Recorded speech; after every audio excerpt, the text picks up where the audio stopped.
What is cropping up, stockers? It's Zach, the stock cropper, coming to you on a Saturday morning here with storm clouds abound. So here in the northern hinterlands in the last 2 days, we've had, I think on the site, somewhere between like 4.5 to 5.5 inches of rain, depending on which gauge my dad looks at. We've basically got more rain in the last 2 days than we've gotten all summer. And so when you have a bunch of mobile barns running through the field and you get that much rain, and oh, and guess what? They just so happen to all be positioned in the lowest spot of the field. Weird, right? Fun things happen. So that's what we're going to talk about today. So the rain came pretty much all Thursday night and Friday morning, and it just didn't stop. And we came out here and tried to move the barns, but the issue that we had was that the battery on our jack on our other side was down. And I think I've showed these before. It's got a Bulldog jack powered by a 12-volt battery. And we needed, you know, in order to, the whole reason you have to have the ability to lift the barn, because if you're just going to drag, especially as much weight as we have on this one, if you're going to drag it, you're just going to have a big mess. And so we've got these big wide tires, you know, to carry the load here, but you have to have it up. And so yesterday we had a couple issues. Our glorious old Farmall M, because of it sitting out in the rain all night ahead, got the points wet and we couldn't get it to fire, so we couldn't move it for a while and got more rain.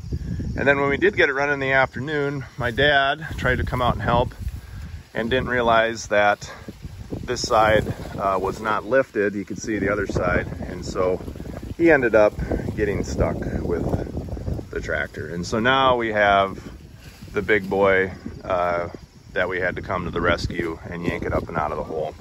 But the good news is that once we got it up and out, and if we would have been executing properly, I think we wouldn't have had any issue. But I wanted to show it because this is part of the risk when you are trying to go across a field with an animal barn, is that these type of things can happen, and there's going to be 4 and 5 inch rainfall events. And so it's important that we, you know, take observations on what we need to change in the design so that you don't have to come out here with an MX240 to yank it out of the hole, because that is not going to be a scalable solution here. You know, one of the other things I'll say when we have this rain that's super important is the ability to keep the pigs locked up and then have them on an elevated floor, okay? Because we didn't have them locked up the first night, and when we came over here we had a big mess. And especially on the cattle side, we didn't put cattle fence on, or slats on the cattle side of the fence, and because of that, when it rained and the water seeped in, they made a big mess. And so now I'm wishing that I would have done that, because this is where the barn sat with the pigs elevated right here, and this is hardly disturbed at all. But the issue becomes is when you have all the weight on the barn, including all the water from the inverted roof system, and you get 5 inches of rain, you have a shit ton of weight on that thing and on these wheels.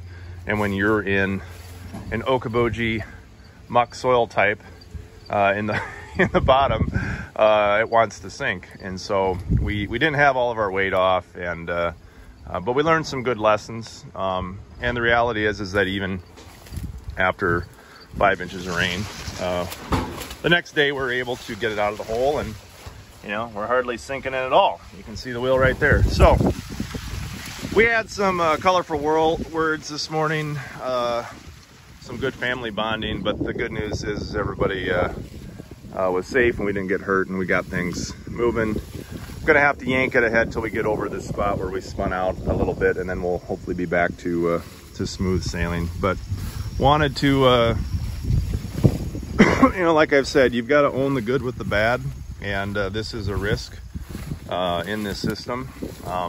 We didn't have any trouble with the other barns. I'll walk over and show them. But they are but they are significantly lighter, and so that has not been an issue. But the good news with the rain is that everything is going to green up by the time we get to our field day. We are going to have a plethora of green out here. This is in where the Max9 went roughly about 2 weeks ago. I would say the spot I'm standing in, the recovery is, this stuff's going to explode just as the sky is getting ready to explode again, and as I hear the thunder. So I'm gonna get under cover. I'll probably shoot some more content and talk about more stuff later today when I come back and shore again. This is the type of day I'm having. I had a STUCK Max9 and I come to go home so I can go watch my kids cheer, and now I got a flat tire. Carpe diem. So I got the donut on and I'm rolling again. But I wanted to keep vamping on a little bit of what I was talking about. You know, I mean, the reality is things like this are going to happen. There's going to be these environmental condition pieces that you run into that are going to be a challenge. 4, 5, and 6 inch, 7 inch rains, you know, they happen.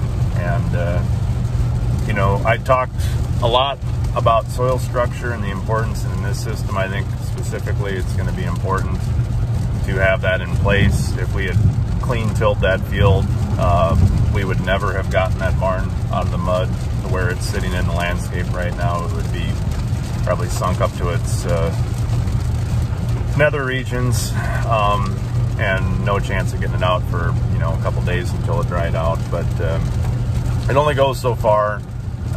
You know, the Max9 is really sturdy and really well built. You know, when you yank on it with an MX 240, you're not going to pull it apart, but the weight is also an issue. And we talked about that last year with the 5000, and we're talking that about with the Nano. Even we think that we've got the Nano heavier than what we need to be. And so the keys going forward are going to be, how do we get these things just strong enough to be able to support the number of animals? And maybe a 30-foot barn is too big, you know, maybe that's just not plausible, but you don't know until you try. And yeah, somebody that's an expensive experiment, you're right. But you know, so be it. We know now, and I don't know what we know. We know that if you get a 4 or 5 inch rain and we maybe don't do things in the right order, that we have an issue. But I guess it's good to have bad stuff happen sometimes, because it teaches you, because those things are going to happen when you're developing something that you're going to sell to the masses, because not everyone is going to do things in the right order, you know, when stuff happens. And so you've got to design around that, and it's all good.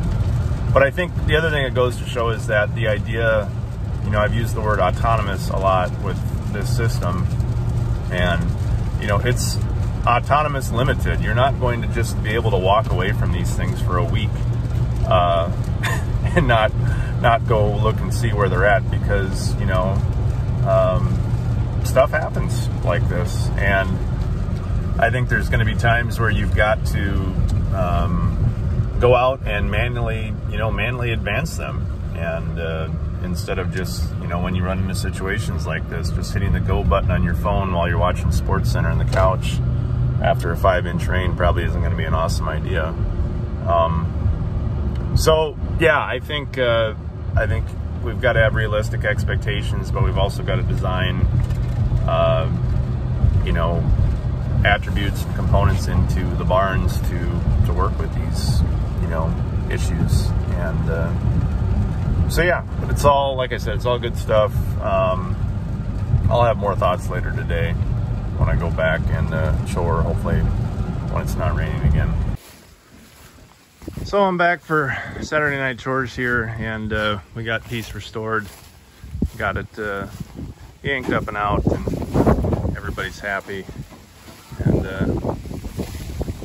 had a casualty where we had to run the tractor through the corn. But other than that, we're back to copacetic, and hopefully we don't have any more 4 inch rains. There's a chance again for heavy rain tonight. We'll see what that looks like in the morning. But hopefully that stuff stays north. But this stuff has absolutely responded significantly over the last 2 days since we've gotten moisture. Everything is just greened up and really looks good. Here's a good cross shot of the corn. our intercrop corn is going to not be as awesome as what I had hoped, due to it's still going to be okay, but the ear size especially, and the consistency on the outside rows due to the frost and then the drought on top of it took a hurt. But this is where the Max9 ran last time. It's really taken off. Really think that we could actually be going back down the same road right now if we really wanted to, and not even be rotating the way things are. And so that's making me think differently for next year a little bit on how we approach the timing of everything too. So that's what's cropping up. I don't want to seem too much like a whiner about the rain, because we're super grateful that we got it, and there's a lot of folks still that haven't been so lucky, but we definitely got dumped on anywhere from 3 inches all the way up to, I've heard reports 60 miles east of us got 12 to 15, way too much. But we'll take our 4 to 5 or 6 or whatever we got in our neck of the woods, and it'll go in and hopefully do some things. You know, the corn is just a little bit past dent right now. Some of my really early corn milk lines starting to progress down pretty quickly, and harvest will be coming probably probably in a month, I would guess, for the early corn anyway, to be down to a reasonable moisture. So that's what's kind of shaking right now. Again, I want to look forward to our field day 2 weeks from yesterday, which will be Friday, September 10th at 2 p.m. and starting to really put efforts into that. We're going to be doing some more prep work this week. Been starting to think through the program myself, and the agenda, and the great speakers that we have coming out. And just can't encourage folks enough. If you've been watching us and you want to support us, come on out and to beautiful Buffalo Center, Iowa, and see what this is about. I guarantee you are going to meet all sorts of interesting folks that like to color outside the lines and think outside the box. And so, and would encourage you to RSVP to the description, or in the description, we've got the RSVP link, I should say. And you can hit on that and fill that out. Let us know that you're coming. And we look forward to seeing you on the 10th of September, 2 p.m., Buffalo Center, Iowa. Thanks for watching. Have a great week, and we'll see you next time. Psych. One last thing I forgot. We did butcher chickens last Sunday, and we didn't make a butchering video. We were short-handed, and I had to focus on cutting and gutting.